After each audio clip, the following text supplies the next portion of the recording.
Hi folks, welcome to Water with First John, with John that is. We're looking at First John and a verse that's quite poignant for me. We're at verse 17.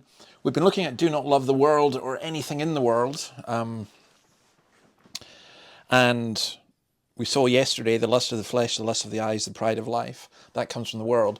And then he makes this contrast. Verse 17, the world and its desires pass away, but whoever does the will of God lives forever. So the contrast between the two things, the world and its desires pass away. Now we need to think about that. I'm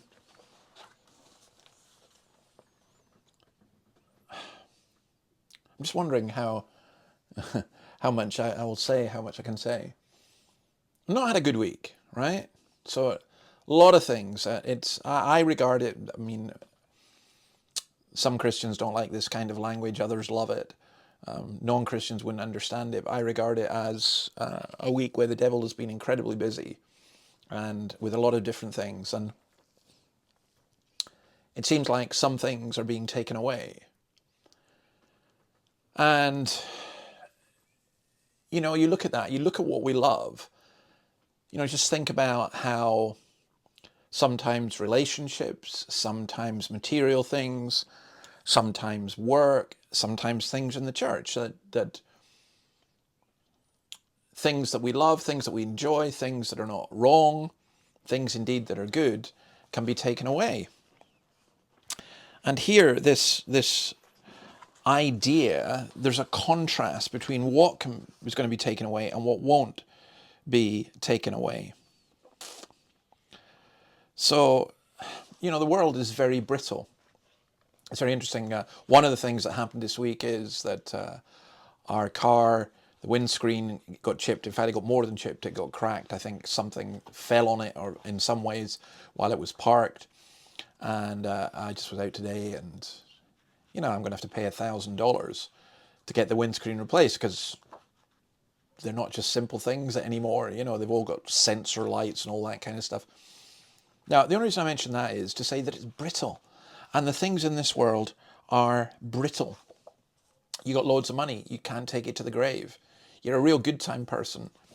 Yeah, but your body's gonna, you know, you're down at the gym, but your body's still going to fade.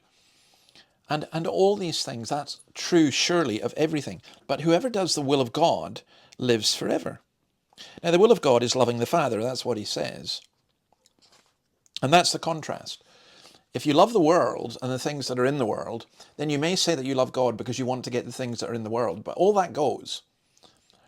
But if you love God, even if all the other things go, if your health goes, if you're left on your own, if your work doesn't work out well, if financially things don't work out, that's first of all not a sign that God doesn't love you, but it also means that you haven't lost the most important thing, which is the love of the Father. Whoever does the will of God lives forever. And I think that has to be our primary concern. I mean, I'm very concerned about some things that have happened in the past few days.